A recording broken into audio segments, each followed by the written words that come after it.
Ashama harka fuudhee daawwattootaa fi hordoftoota koo akkam jirtu akkam nagaa keessanii isiniin jedha.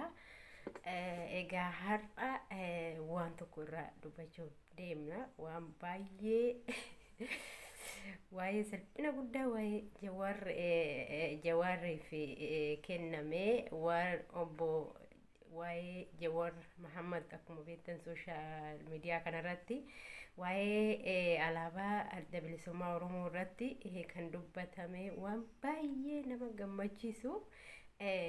Jaar marroon deebii gahaa kennee jira obbo Daawud Ibsaaf jechuudha. Har'a yoo akkuma hundi keenya arginu waan baay'ee nama gaddisiisudha. Namni inni guddaan kuni Daawud Ibsaa garuu wanta irraa hin eegamne waan kana inni dubbachuun uummanni Oromoo baay'ee itti gaddee tuffatee baay'ee tokko guddaa isaaf qabanii amma jechuudha.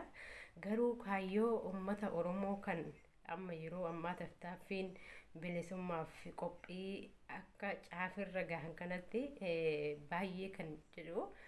Isaan inni garuu maaliif akka akkas jedhee waan baay'ee nama gaddisiisudha. Namoonni baay'een immoo deebii gahaatti kennanii samuuna isinii dubbadheen ture anuyyuu baay'ee waa'ee Jawaarii fi haala amma viidiyoo kiyya kan duraan hojjedhe irratti Jawaarii waan akkanaati isiniin jechaan ture. Amma duraayyuu viidiyoo kiyya irra deebitanii yoo laaltanii Daawud Ibsaa baay'ee tokko galatoomi. Maaliif nuti beektu Oromoon walitti hinaaffaa qabna. Osoo walitti hinaaffaa qabaachuu baannee qaata bilisoomne. Kanaaf walitti hinaafuu hin qabnu. Namni tokko nama gaarii yoo ta'e, nama cimaa yoo ta'e, nama san bira dhaabbannee gargaaruu qabna malee nuti nama san ilaalcha hin taaneen ilaaluu yookiin immoo nama qeequu hin barbaachisu. Baay'ee garuu Daawud Ibsaa ani maaliif akka dubbii akkasiisan dubbate baay'ee natti dhaga'ama. Garuu immoo Jawaar jaal marroon deebii gahaa deebise. Nuti kan bosonuma kana keessatti wareegamaa jirru nuti kan Oromoo keenya bilisoomsuuf malee waan tokko nuti tolee yookaan immoo waan biraatiif miti. Uummata keenya kana bilisa baafna. Alaabaan tuni tan Oromooti. Oromoon hunda ilaallatti. Oromoo hundatu irratti wareegame. Kanaaf alaabaan kuni kan daa'ima xiqqaallee ta'e nama guddaallee ta'e kan ibsituu dukkana uummata Oromooti jedhee dubbatee ture. Alaabaa abbaan fedhe qabachuu, abbaan fedhe mimmeersuu, abbaan fedhe mirga guutuu qaba jedhee Jawaar deebii gahaa jaal marroon kennee ture. Isinis akkasuma viidiyoo hundumaa laaltanii irraa waan hundaa hubattan jedhee yaada. Garuu waan baay'ee maaliif namni alaabaa tana hin qabatinaa jedhe immoo tokkummaa Oromoo balleessuu yoo ta'e malee yookaan immoo jibbiinsa dhuunfaa isaatiif yoo ta'e malee warra diina yoo ta'e malee namni qabsoo gufachiisuuf yoo ta'e malee wanti kun ifaan akkas jedhame hin jiru waan jedhameef kanaaf obbo Jaal Marroo Dirribaa baay'ee waan baay'ee keessa darbee qabsoo duraaniitirraayyuu kaasee jechuudha waan baay'ee asirratti deebii gahaa dubbachaa ture.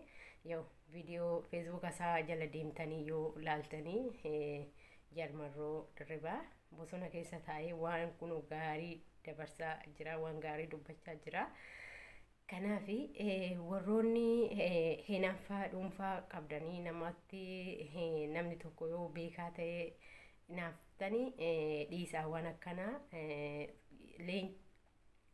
Jawaar keenya baay'ee ammallee quuqama uummata Oromootiif akkuma dhaabate inni waa'ee dantaa dhuunfaa isaa dantaa ittiin qabu inni uummata Oromootiif kan dhaabbate Jawaarii fi Jaarmarroo Dirribaa rabbiin umrii isin haa dheeressu umriin dheeradhaa isiniin jecha baay'ee wanta gaarii hojjechaa jirtu yaada gaarii kennaa jirtus uummata Oromoo biras dhaabachaa jirtu waan baay'ee namatti toludha.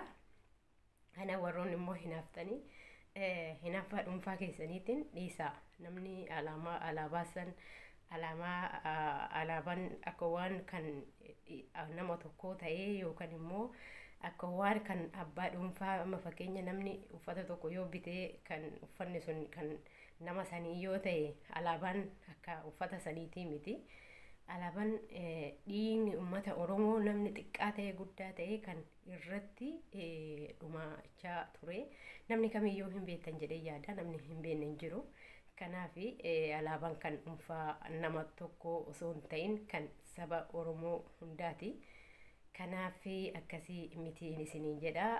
Karaa hinaaffaa kun dubbii baay'ee hinaaffaa bira darbee kan jibbisiisu ta'e jechuudha. Kan amma sooshaal miidiyaa kanarratti deemaa jiru baay'ee waan nama gahe ana baay'ee tokko akka malee natti dhaga'ame jechuudha. Kanaaf dubbiin akkas ta'uu qabdu. Gisee Jawaar hidhaa ture sanii baay'ee waa'ee Jaarmarroo baay'ee irratti miidhallee baay'ee deddeemsisaa turanii deebi'aati ammallee viidiyoo duraati irratti illee isinii dubbadhe Jawaarii wanti hidhameefis maaliif waa'uma dhuunfaa isaati osoo hin ta'in dheengadda viidiyoo isaanii isinii maxxanseen ture viidiyoo san irratti waan baay'ee dubbatanii ani wanti hidhameef waan kana jedhanii dubbatanii turanii viidiyoo isa yoo agadhumaa dhaggeeffatan irraa argachuu dandeessu. Kanaaf amma kana booda warroonni hinaaffaa akkasii hinaaftan dhiisaa hinaafina sirumaayyuu booda kana maal akka ta'e beeku Jawaar hidhamee mana hidhaa keessaa bahee baay'ee deddeemaa jira jechuudha. Waa'ee Jawaarii baay'ee haasa'amaa jira waa'ee qeeqaa maal akka ta'e hin beeku ani namni keenya maaliif akka hinaafamu immoo karaa bilisummaa kana deemaa jirra. Sababa saniitti natti fakkaate gufuu uummata Oromootitti gufuu ta'uu fi namoonni hedduun kan akkasitti deemaa turtanii. Jaarmarroon kan ofiisaatii bosona gale namni harkiseetii miti kan bosona geesse inni maaliif uummata kiyya hin bilisoomsaa uummata Oromoo kana bilisoomsaa jedhee ofiisaatii dhaabatee ofitti amantummaa ofiitiif achitti dabalame malee deebii Jawaaris immoo namni yookaan bakka san buusee osoo hin ta'in ofiisaatii kaayyoo isaatiin barumsa irraallee ka'ee beekumsa isaatiin uummata Oromoo kana nan dhaabadha jedhee ofiisaatiin waadaa galeeti malee namni ati bakka bu'ii uummata Oromoo kanaaf dubbadhu uummata Oromoo kanaaf jedhee yaa'u Jawaarii yoo beektan inni akka addunyaattu duraan xiinxalaa siyaasaa haa turanii yaa'u namoonni kamiyyuu hin beektan jettanii yaaddu yeroo duraatiif biyya keessa hin turre. Kanaaf isiniin jedha har'a baay'ee waa'ee Daawud Ibsaa kanatti xiqqoo ishee akka malee na seenesse maaliif akkas akka ta'e hin beeku namni guddaan nama guddaadha jedhanii ilaalan jechi akkasii kun irraa bahuun baay'ee nama gaddisiisa. Kanaaf isiniin jedha dhiifama har'a viidiyoo isinitti dheeresse yaada malee keessan seene. Kanaaf viidiyoon kiyya har'a asumarratti dhaabata. Yeroo biraa immoo viidiyoo biraatiin walitti deebina. Nagaa keessanaaf jiraadha isiniin jecha. Warroonni maatii koo ta'uu barbaadan koota maatii kootti dabalama waan adda addaa yaada adda addaa walirraa qoodanna. Warri immoo maatii koo taatanii na jajjabeessaa turtanii guddaa galatoomaa galata guddaa qabdu isiniin jecha. Gizee biraa immoo viidiyoo yaada bareedduu Teensinii fida maaliif diraamaa san immoo nurraa dhaabde samara kanaan hin jenne yeroo tokko amma immoo fuulduratti diraama sanillee irraa kutee isinii nan dhiyeessa fuulduratti jechuudha. Har'aaf viidiyoon kiyyaa asumarratti dhaabata. Turtiin keessan turtii gaarii isiniif haa ta'u. Oolmaa gaarii.